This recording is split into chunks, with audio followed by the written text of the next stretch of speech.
teman-teman sehat ya. Di sini kita ada di LPA Provinsi Banten. Nah, merupakan salah satu lembaga perlindungan anak yang ada di Provinsi Banten.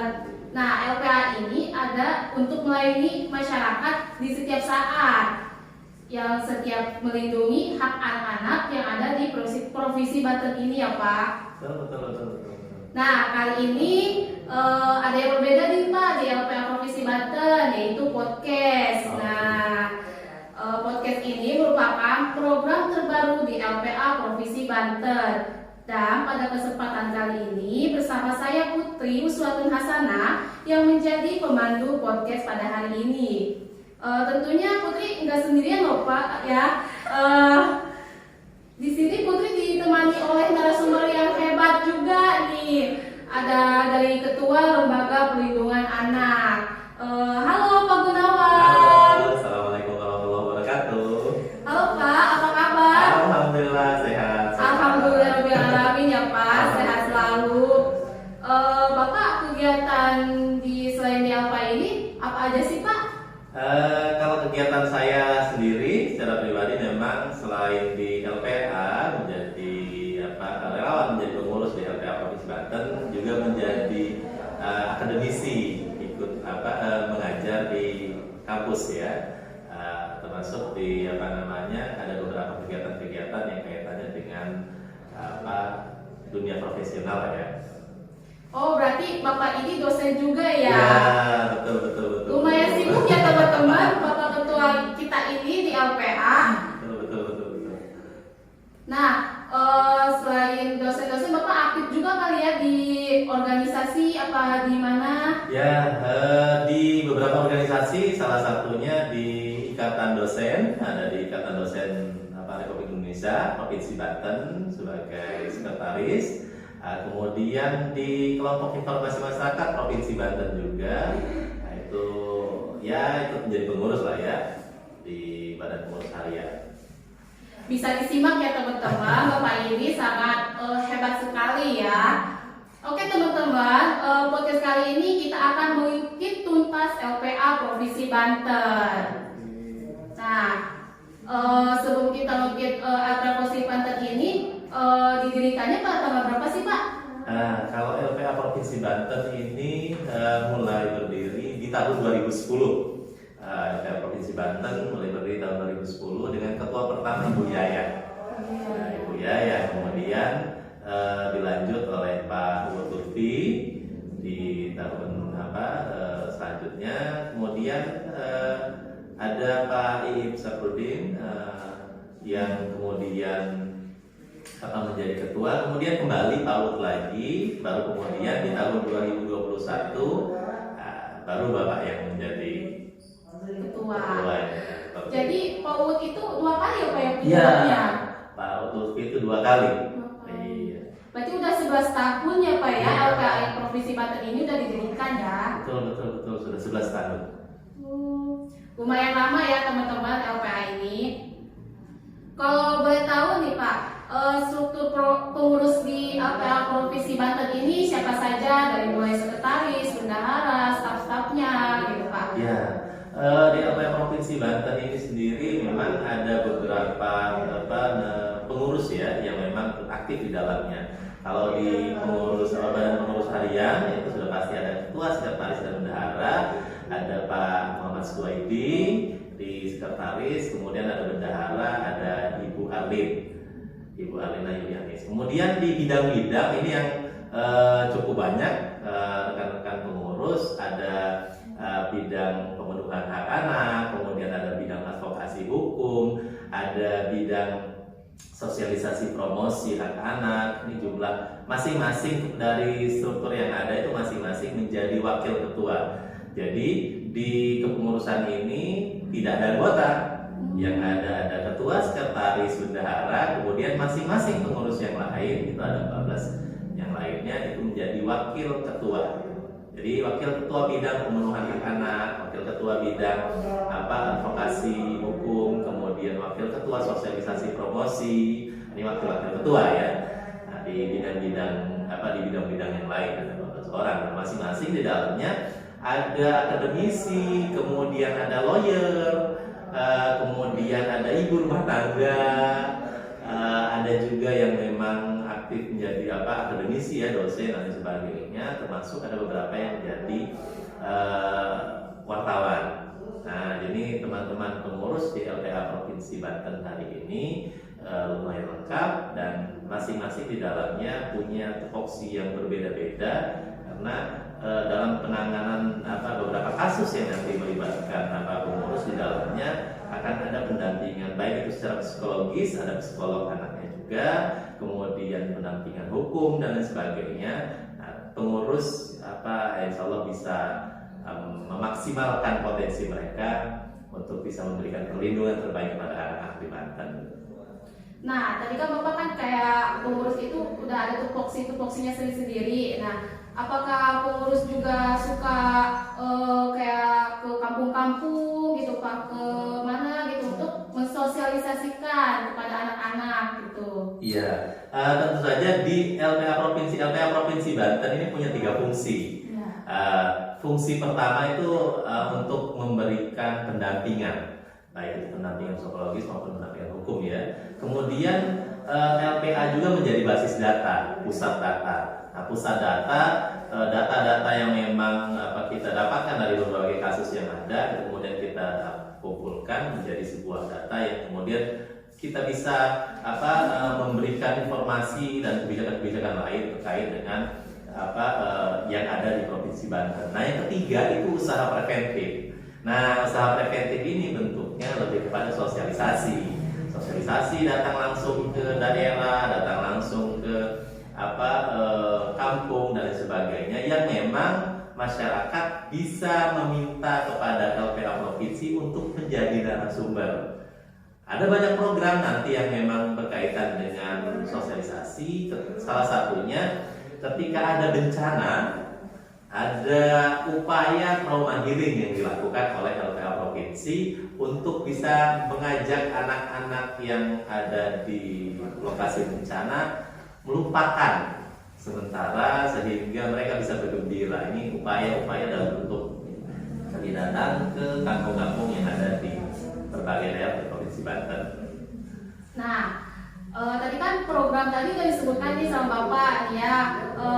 Boleh ada lagi nggak sih Pak program yang sudah dijalankan gitu yang udah berjalan sekarang ini di tahun ini gitu, program apa yang sudah dijalankan oleh Bapak dan pengurus-pengurus gitu? Iya,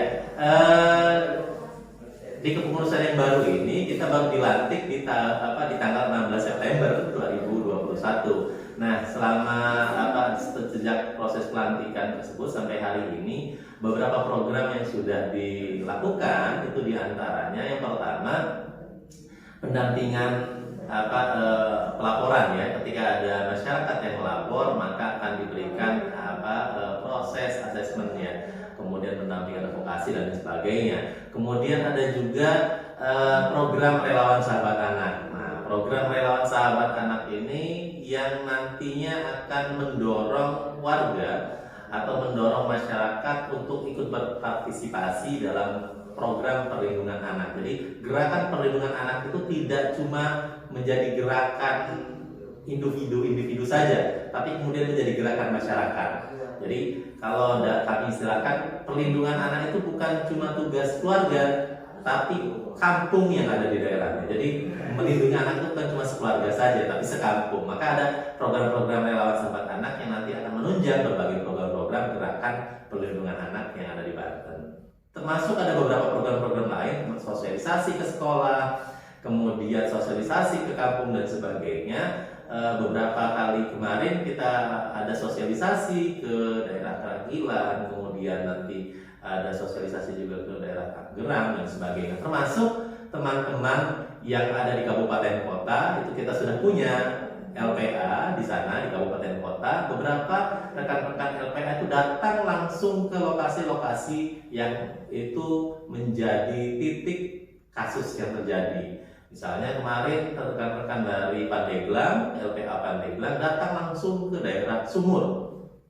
Jauh sekali ya teman-teman ya, Sumur tuh ya dalam lagi. Nah, itu ada beberapa kasus yang terjadi. Kemudian kasus-kasus yang terjadi di beberapa daerah-daerah yang cukup sulit sulit dijangkau, rekan-rekan LPA kabupaten kota itu datang secara langsung untuk mengadvokasi kasus yang terjadi. Nah, ini upaya-upaya dari Lembaga Perlindungan Anak untuk memberikan perlindungan terbaik kepada anak-anak yang ada di Banten. Berarti LPA Provinsi Banten itu ada terbagi lagi Pak ya, ada LPA Kabupaten Serang, LPA Kota Serang, LPA Cilegon. Betul, ada 8 kabupaten kota ya, ada 8 kabupaten kota, ada Kota Serang, Kabupaten Serang, Kota Cilegon, kemudian Kota Tangerang, Kabupaten Tangerang, Kota Tangsel, kemudian Kabupaten Lebak dan Kabupaten Pandeglang. Ada 8. Masing-masing sudah ada kepengurusan di tingkat kabupaten. Nah, teman-teman yang belum tahu, LPA itu ada 8 ya Pak ya. Ngomong-ngomong, kita ngomongin perlindungan anak nih Pak. Kan negara Republik Indonesia ini menjamin kesejahteraan tiap-tiap warga negaranya, termasuk perlindungan kepada anak yang merupakan hak asasi manusia. Betul. Hal ini tercantum dalam UU Nomor 23 Tahun 2002 tentang perlindungan anak. Nah, menurut Bapak nih, apa yang dimaksud dengan perlindungan anak? Nah, dalam undang-undang tadi 23 tahun 2002 itu sudah direvisi atau diubah menjadi Undang-Undang Nomor 35 tahun 2014. Nah, dalam undang-undang tersebut perlindungan anak ini upaya yang dilakukan baik itu individu maupun masyarakat untuk sama-sama memberikan perlindungan terbaik dari apa? Dari kekerasan, baik itu kekerasan fisik, kekerasan psikis, kekerasan seksual, termasuk kekerasan yang memang terjadi di tengah-tengah keluarga. Nah, ini upaya dari Lembaga Perlindungan Anak dalam memberikan perlindungan yang di dalamnya ada upaya-upaya bagaimana agar anak bisa mendapatkan pengasuhan terbaik, baik itu dari masyarakat maupun keluarga terdekat. Karena dari beberapa kasus yang terjadi, pelakunya itu adalah keluarga terdekat. Kebanyakan dari pola asuh keluarga ya Pak ya. Betul, kadang ada beberapa kasus yang kita temukan itu pelakunya setelah kemudian ditelusuri dan didapatkan informasi berhubungan dengan traumanya pada masa dia kecil. Jadi traumanya tidak selesai di masa dia kecil, kemudian pada saat dia memiliki anak, pola asuh yang diberikan itu sama seperti saat dia mendapatkan pengasuhan pada saat waktu masih kecil. Nah, trauma itu kemudian ingin yang cukup membekas hingga kemudian pola asuh yang dilakukan sama seperti dia mendapatkan pengasuhan pada masa kecilnya. Jadi kayak dia melibatkan pengasuhan itu dari dulu gitu Pak ya, dari orang tuanya dia ngasuh dia seperti itu, dia melibatkan ke anak dianya sendiri. Betul. Dalam beberapa kasus memang akhirnya terjadi pola asuh yang mereka merujuk kepada kasus yang pernah dia alami waktu kecil, termasuk misalnya pada masa kecilnya dia mengalami perundungan atau bullying dan sebagainya. Itu ketika tidak ada proses trauma healing, bagaimana menghilangkan atau paling tidak mengurangi dampak-dampak trauma yang dirasakan pada masa dia kecil, itu akan terus membekas. Nah, proses kemudian bagaimana dia memberikan pengasuhan karena sudah berkeluarga dan sebagainya, itu yang kemudian seringkali terjadi beberapa kejadian-kejadian yang itu hampir sama dengan kejadian yang mungkin dialami pada masa kecilnya. Nah, termasuk beberapa kasus-kasus tertentu ya yang kita temukan, ada beberapa kasus-kasus yang terjadi di tengah masyarakat yang pelakunya merupakan korban pada saat dia kecil. Jadi ada beberapa kasus tertentu termasuk perundungan ya, bullying. Bullying itu bukan tentang marah. Kadang kan kita menganggap bahwa ada orang yang membuli itu karena dia punya trauma dan sebagainya, kemudian dia marah, kemudian terlampiaskan. Bullying itu terkait dengan perspektif dia memandang orang lain. Kadang orang yang melakukan proses perundungan itu merendahkan. Nah, jadi termasuk bullying itu bukan dalam kasus tertentu dia bukan marah tapi lebih kepada merendahkan orang lain. Nah, itu yang sering kita temukan karena biasanya yang terjadi dia akan meluapkan emosinya kepada orang yang lebih lemah. Karena waktu dia kecil bisa jadi dia lebih lemah, maka kemudian mendapatkan perundungan atau mendapatkan kekerasan, kemudian dia ingin melampiaskan kekerasan itu kepada orang yang lebih lemah dari dia. Ini yang seringkali terjadi. Nih ngomongin kasus nih Pak, pasti teman-teman yang nonton sama masyarakat juga pengen tahu nih langkah-langkah prosedur pelaporan ke LPA. Mereka pada nggak tahu nih sebelum mereka mau melapor ke LPA, mereka ingin tahu juga informasinya gitu supaya siap-siap juga nih ke LPA nih. Gimana tuh Pak prosedurnya, langkah-langkah pelaporan di LPA? Ya, untuk bisa melapor terkait dengan misalnya ya, ada beberapa kasus yang kemudian masyarakat bisa datang langsung ke LPA maupun komunikasi secara online maupun offline. Kalau secara online, masyarakat bisa mengakses website LPA Provinsi Banten di www.lpabanten.org.id. Dicatat ya. Nah, kemudian di dalam website tersebut juga tercantum nomor kontak. Ada nomor kontak dari staf LPA Provinsi yang nanti bisa dihubungi untuk kemudian masyarakat bisa datang langsung ke sekretariat LPA Provinsi Banten yang lokasinya itu di daerah Kaujon Baru, tepatnya di sebelah kampus UPI. Kaujon ya, di tempat UPI ya teman-teman ya. Di sebelah kampus UPI di Serang.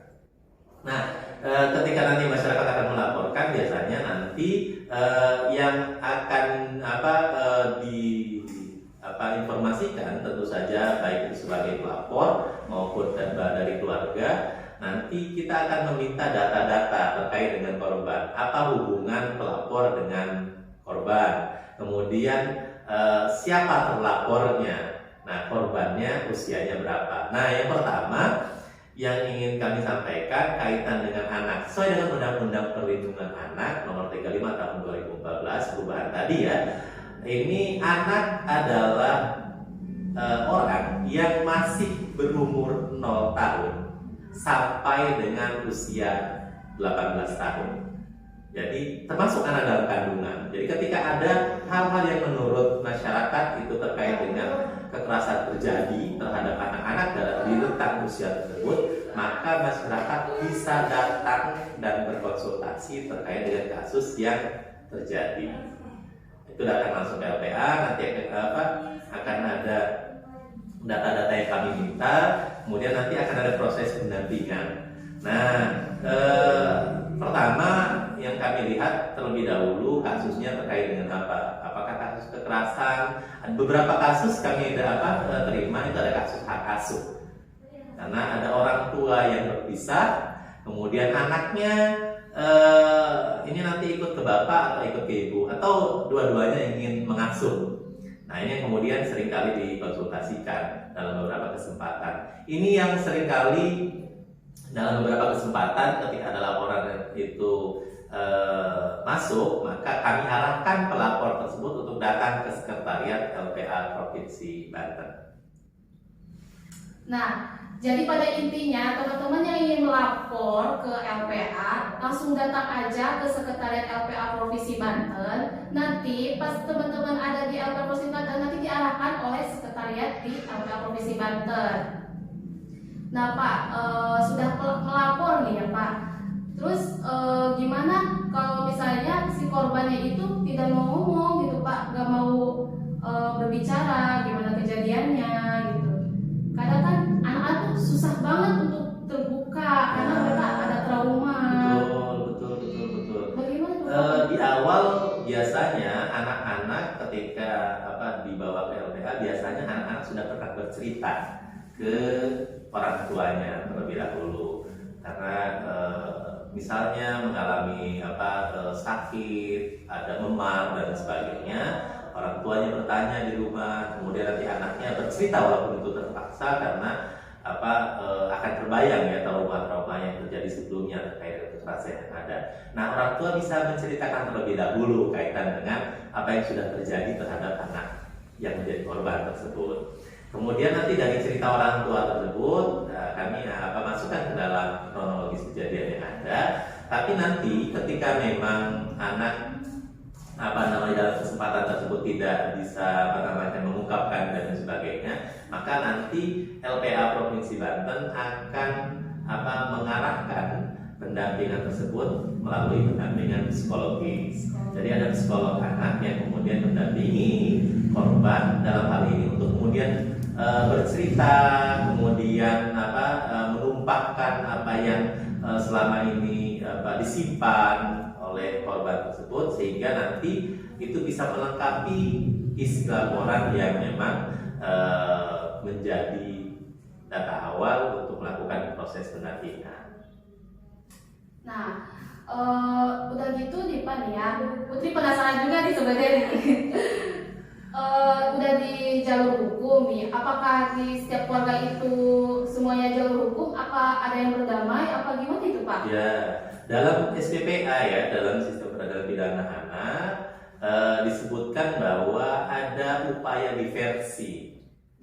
Ya, ada upaya diversi ketika kasusnya ini yang pertama tidak menyebabkan luka berat, kemudian tidak sampai si anak kehilangan nyawa, kemudian tidak menghilangkan masa depannya, tidak hilang. Dalam artian dalam kasus-kasus tertentu kekerasan seksual, anak itu kehilangan masa depan karena yang pertama paling tidak ada kasus-kasus yang terjadi itu melukai baik itu dari fisik maupun psikis si anak.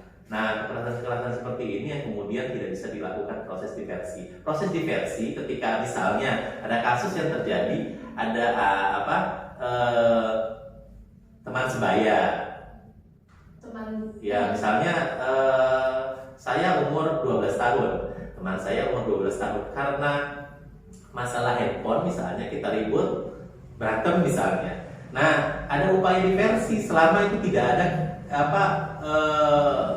hal-hal yang kemudian berhubungan dengan kekerasan fisik. Nah, kadang kan yang terjadi ketika ada kasus seperti itu langsung dilaporkan ke polisi atau ke aparat hukum. Nah, tidak harus selalu seperti itu, karena nanti di kepolisian pun ada upaya diversi juga dari tingkat yang awal. Upaya diversi ini upaya untuk